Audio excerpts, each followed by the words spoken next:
గౌరీ దేవి.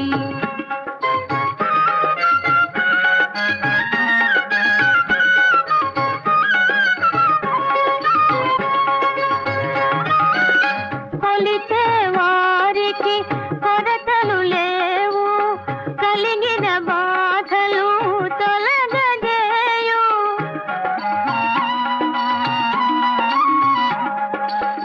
కాపురమందున కలతలు రావు, కమ్మని దీవనలిమ్మ అమ్మా జయ మంగళ గౌరీ దేవి. దయ